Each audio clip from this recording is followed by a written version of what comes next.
रश्मी झोपेतून उठते आणि मोबाईल पाहते तर सकाळचे 8 वाजलेले असतात. ती खडबडून जागी होते आणि म्हणते, अरे बापरे, आज सुद्धा ऑफिसला जायला उशीर झाला. 8 वाजलेत, 9 वाजता मी ऑफिसला कशी पोहोचणार? तेवढ्या तिचं लक्ष मोबाईलच्या स्क्रीनवर जातं. तेथे सकाळचे 8 तर वाजलेले असतात, परंतु दिवस रविवारचा असतो. तेव्हा कुठे रश्मीचा जीव भांड्यात पडतो आणि ती म्हणते, बरं झालं आज रविवार आहे, नाहीतर रोजची तीच कटकट. सकाळी उठा आणि ऑफिसला जा, केस स्टडी करा. आज नो टेन्शन, दिवसभर खायचं प्यायचं आणि मस्त आराम करायचा. रश्मी किचनमध्ये येते तर किचनमध्ये तिची आई वेदिका नाश्ता बनवत असते. रश्मी म्हणते, आई, खमंग वास येतोय, आज काय बनवलंय नाश्त्याला? तर वेदिका तिच्याकडे न पाहताच म्हणते, तुझ्या बाबांना सुट्टी आहे ना आज, आणि तुलाही सुट्टी आहे, तर मस्त गरमागरम बटाटे वडे बनवते. हे ऐकून रश्मीला खूप आनंद होतो आणि ती वेदिकाला पाठीमागून मिठी मारते, परंतु वेदिकाला त्याचा त्रास होतो आणि ती ओरडते. रश्मी घाबरून विचारते, आई, काय झालं? त्रास झाला का तुला? परंतु वेदिका तिच्याकडे वळूनही पाहत नाही आणि म्हणते, नाही ग, तू अचानक बिलगलीस ना म्हणून त्याचकल्यासारखं झालं. रश्मी म्हणते, आई, तू काही लपवतेस का माझ्यापासून आणि माझ्याकडे पाहून का बोलत नाहीये? वेदिका म्हणते, असं काय करतेस? आता बटाटे वडे तळते ना, मग तुझ्याकडे पाहून कसं बोलणार? सगळं लक्ष इकडे द्यावं लागल, नाहीतर तेल उडेल. परंतु रश्मीला हे पटत नाही. रश्मी वेदिकाचा हात पकडते आणि तिला बाजूला ओढते. तेव्हा तिच्या चेहऱ्यावर लागलेलं असं हे पाहून रश्मीला खूप राग येतो आणि ती म्हणते, आज पुन्हा एकदा तुझ्या चेहऱ्यावर लागलंय आणि आता मी तुला विचारणार, आई, कसं लागलं? तर तू म्हणशील, बाथरूममध्ये पाय घसरून पडले, बेडवरून पडले, अशी 1000 कारणं असतात ना तुझ्याकडे. आज नाही पाहते मी, जेव्हापासून मला कळतंय प्रत्येक 4-8 दिवसांमध्ये तुझ्या अंगावर कुठेतरी लागल्याच्या खुणा असतात आणि तुला विचारलं की तू म्हणतेस की काही नाही, असंच लागलं. वेदिका रश्मीचा हात हातात घेते आणि म्हणते, हो, असंच लागलंय ते. आता तू मोठी झाली आहेस, तुला सांगायची गरज नाही. काही गोष्टी समजून घ्यायच्या असतात. इतकी वर्ष गेलीत ना, मग अजून 10-12 वर्ष राहिलीत माझ्या आयुष्याची, तीही जातील. कशाला उगाच वाद घालवायचा? रश्मी चिडून होते आणि हे चुकीचं आहे. याला घरगुती हिंसाचार म्हणतात आणि याबद्दल कायद्यात शिक्षा आहे. वेदिका हसू लागते आणि म्हणते, वकीलीनबाई, तुमची ही वकिली कोर्टात करायची, घरात नाही. घरात सगळे आपले असतात, त्यामुळे त्यांना कसा कायदा नाही शिकवायचा. आपल्या माणसांचं सगळं सहन करावं लागतं. रश्मी म्हणते, आई, मी तेच म्हणते ना, आपल्या माणसाने एकमेकांना प्रेम द्यायचं असतं, आधार द्यायचा असतो, अशी मारहाण नसते करायची. तेवढ्यात रश्मीचे बाप प्रताप तिथे येतात आणि म्हणतात, कोण कोणाला मारहाण करतंय? वेदिका प्रतापला पाहून खूप घाबरते आणि म्हणते, कोणी नाही. ती तिच्या एका केसबद्दल सांगत होती मला. कोर्टात केस आहे ना, त्याबद्दल सांगत होती. तुम्ही बसा, गरमागरम बटाटे वडे तयारच आहेत. असं म्हणून वेदिका गरमागरम बटाटे वड्याची एक प्लेट प्रतापसमोर नेऊन ठेवते आणि रश्मीला म्हणते, तूही बस, तुला वाढते. रश्मीला खूप राग येतो. ती म्हणते, नकोय मला, आणि ती रागारागाने तिच्या खोलीमध्ये निघून जाते. प्रताप वेदिकाकडे रागाने पाहतो आणि म्हणतो, तुझ्या या मुलीला आजकाल खूप शिंग फुटली आहेत. तिला सांग, मुलगी आहेस ना, मग लायकीत राहायचं. तिला शिकू दिलंय, पण जास्त उडू नाही देणार. मी तिच्यासाठी चांगलं स्थळ पाहतोय. लवकर लग्न करून देईल आणि मग देईल पाठवून सासरी. तेव्हा काय करायचं ते कर म्हणाव तिला. वेदिका प्रतापसमोर हात जोडते आणि म्हणते, अहो, तुमची पोटची लेक आहे ना ती, असं का बोलताय तिच्याबद्दल? प्रताप म्हणतो, मला नको अक्कल शिकवू. मला माहिती आहे कोण माझं आहे आणि कोण नाही. चटणी दे मला. असं म्हणून प्रताप बटाट्या वड्यांवर ताव मारतो. दुसऱ्या दिवशी सकाळी रश्मी कोर्टात पोहोचते. एक सिनियर वकिलांकडे ती इंटर्नशिप करत असते. ती ऑफिसमध्ये येते तेवढ्यात तिची मैत्रीण सायली पोहोचते. परंतु आज रश्मीचा मूड ऑफ आहे हे सायलीला समजतं.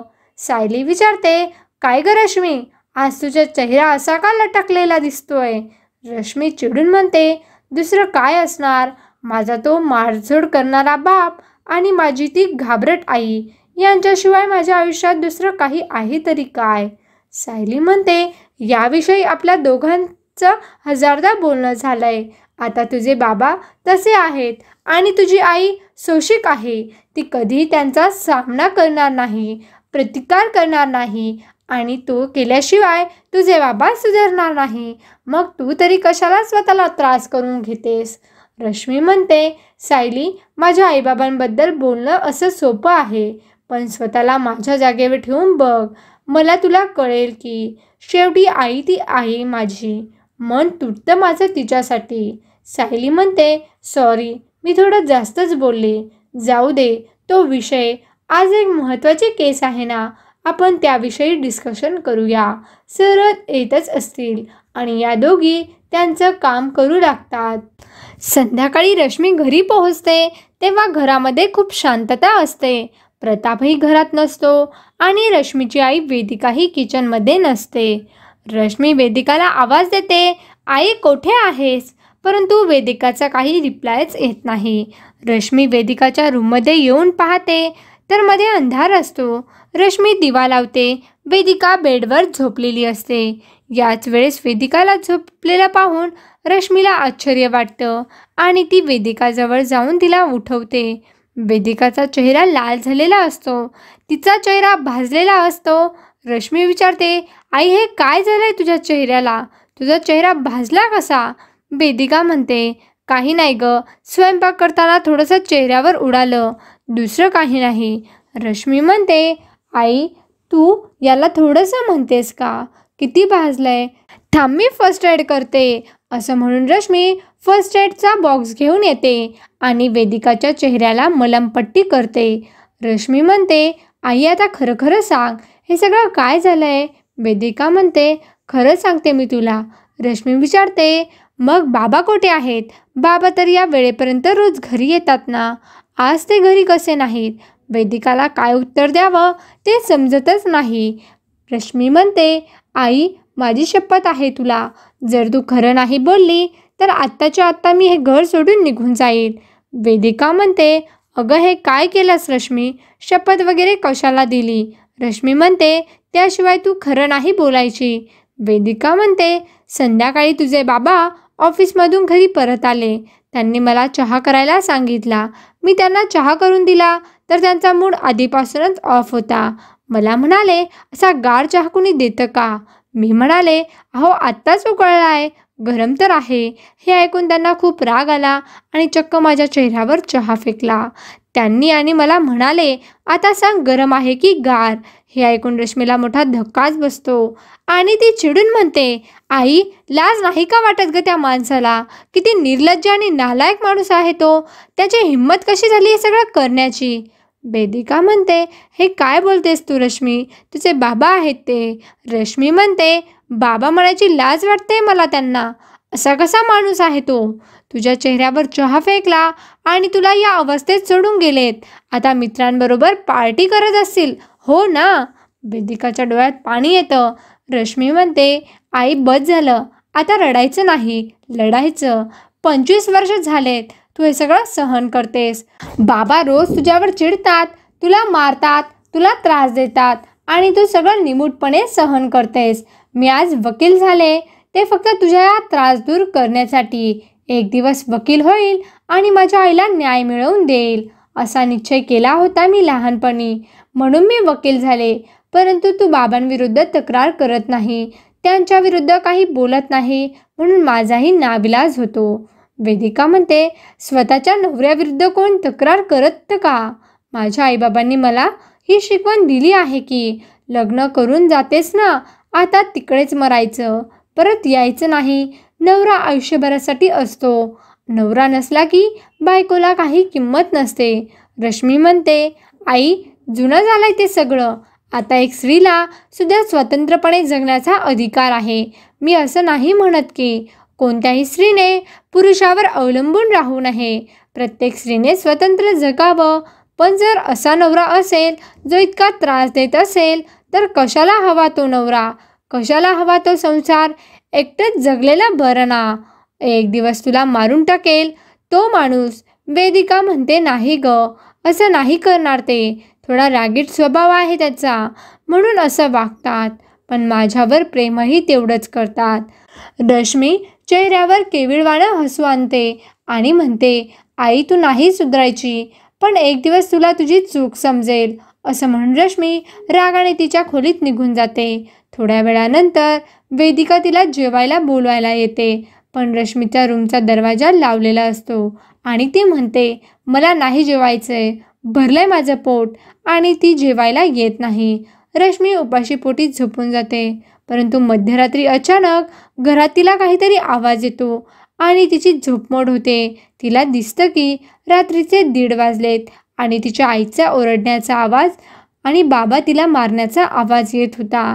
रश्मी लगेचच दरवाजा उघडते आणि बाहेर पाहते तर रश्मीचे बाबा प्रताप दारू पिऊन आलेले असतात आणि तिच्या आईला वेदिकाला मारत असतात, तिला ढकलत असतात. रश्मी पुढे येते आणि वेदिकाला पडण्यापासून वाचवते. ती प्रतापवर ओरडून म्हणते, लाज नाही का वाटत तुम्हाला? आता का मारताय तिला? संध्याकाळी तिच्या चेहऱ्यावर गरम चहा फेकला तुम्ही आणि आता दारू पिऊन आलात तिला मारतायत का? प्रताप दारूच्या नशेत असतो आणि चिडून म्हणतो, एक गप ग, तू गप बसायचं, मध्ये नाही यायचं. माझी बायको आहे ती, मला वाटेल ते करेल मी तिच्याबरोबर.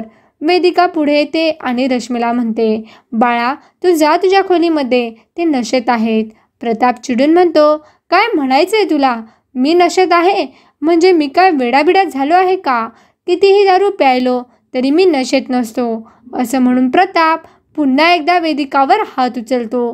परंतु रश्मी खूप चिडते आणि प्रतापला जोरात ढकलते. त्यामुळे प्रताप खाली पडतो. प्रतापला खूप राग येतो आणि तो चिडून म्हणतो, तुझी एवढी हिंमत का? बापाला ढकलतेस. आता मी तुला दाखवतो की बापाची शिस्त काय असते. असं म्हणून प्रताप चक्क त्याचा बेल्ट काढतो आणि बेल्टने रश्मीवर वार करतो. रश्मी खूप घाबरते, परंतु तिच्या अंगाला स्पर्श करण्याआधी हा बेल्ट वेदिका पकडते. वेदिकाने चक्क आपला वार अडवला हे पाहून प्रताप खूप चिडतो आणि म्हणतो, तुझी हिंमत कशी झाली हे करायची? वेदिका ओरडून म्हणते, हो झाली माझी हिंमत, स्वतःसाठी नाही कधी आजपर्यंत केली, पण आज माझ्या लेकीसाठी झाली आणि होणार. तुमची हिंमत कशी झाली तिच्या अंगावर हा बेल्ट उगारण्याची? तुम्ही माझा जीव घ्या, मी सहन करेन, पण रश्मीवर हात उचललेला मला चालणार नाही. वेदिकाचं हे रूप पाहून रश्मीला आश्चर्य वाटतं. वेदिका म्हणते, आत्ताच्या आत्ता तुमच्या खोलीत जायचं आणि रश्मीकडे यानंतर वाकडे नजरेने पाहिलं, रागाने पाहिलं तर तुमचे डोळे काढून तुमच्या हातात देईल. माझ्या सहनशक्तीचा अंत पाहू नका, आता निघा इथून. वेदिका आपल्यावर ओरडते हे पाहून प्रतापचा इगो दुखावला जातो आणि तो म्हणतो, ठीक आहे, तुझ्या पोरीला नाही मारत, तुझीच कातडी सोलून काढतो. असं म्हणून प्रताप वेदिकावर बेल्ट उगारतो. परंतु त्याच वेळेस वेदिका आणि रश्मी या दोघेही बेल्टचा वार अडवतात. वेदिका चिडून म्हणते, नाही, आता मी सुद्धा तुमचा अत्याचार नाही सहन करणार, कारण तुमचा अत्याचार माझ्यावर होतोय, पण त्याचा त्रास माझ्या मुलीला होतोय आणि मी माझ्या मुलीला असा त्रास नाही होऊ देणार. माझी मुलगी हिमतीची होती म्हणून वकील बनली. तिच्या मनात या अन्यायाबद्दल चीड निर्माण झाली, पण दुसरी एखादी मुलगी असती तर कोलमडून गेली असती, माझ्यासारखी भेकड बनली असती, पण मला आता स्वतःलाही भेकड नाही बनायचं. प्रताप चिडून म्हणतो, काय करशील तू? वेदिका म्हणते, तुमच्या विरुद्ध पोलीस तक्रार करेल, घरगुती हिंसाचाराची. तुम्ही एकदा खडी फोडायला गेलात ना, तेव्हा तुमची अक्कल ठिकाण्यावर येईल की स्त्री ही फक्त उपभोगाची वस्तू नसते, तिच्यावर हवा तसा हक्क नाही गाजवता येत. स्त्री ही पुरुषाची अर्धांगिनी असते, जिला तुम्ही आदर, प्रेम, सन्मान द्यायला हवा आणि नाही दिला तर ती तुम्हाला धडाही शिकवू शकते. प्रताप चिडून म्हणतो, काय करायचं ते कर, पण माझ्या घरात नाही करायचं. दोघी आत्ताच्या आत्ता निघायचं घराबाहेर. असं म्हणून प्रताप या दोघींनाही घराबाहेर हकलून देतो. परंतु वेदिका घाबरत नाही आणि ती म्हणते, बरं झालं रश्मी, या माणसाच्या त्रासातून सुटलो आपण. चल, या घरात नाही राहायचं आणि उद्या यांच्या विरुद्ध तक्रार दाखल करायची मला. आईचं हे रूप पाहून रश्मीला आश्चर्य वाटत असतं. ती एक शब्दही बोलत नाही. रश्मी वेदिकाला घेऊन तिच्या मैत्रिणीच्या फ्लॅटवर येते. तेथेच या दोघी राहतात. दुसऱ्या दिवशी वेदिका प्रतापविरुद्ध घरगुती हिंसाचाराची केस करते आणि ही केस तिची मुलगी रश्मीच फाईल करते आणि त्यानंतर लढतेही. कोर्टात खूप अजब गोष्ट घडलेली असते. एका बायकोने नवऱ्याविरुद्ध घरगुती हिंसाचाराची केस केलेली असते आणि मुलगी आईच्या बाजूने केस लढून बापाला शिक्षा मिळवून देते. प्रतापला कोर्ट शिक्षा करतं. प्रताप तुरुंगात जातो तेव्हा त्याचा माज उतरतो. त्यानंतर वेदिका प्रतापलाही घटस्फोट देते. स्वतःच्या पायावर उभी राहते. रश्मीसुद्धा तिची प्रॅक्टिस सुरू ठेवते आणि यानंतर या दोघी स्वावलंबी जगतात, आनंदाने जगतात. तर मैत्रिणींनो आणि मित्रांनो, आवडली का आजची कथा? नक्कीच कमेंट करून सांगा आणि अशाच नवीन नवीन कथांसाठी व्हिडिओला लाईक करा, शेअर करा आणि चॅनलला सबस्क्राईब करायला विसरू नका. धन्यवाद.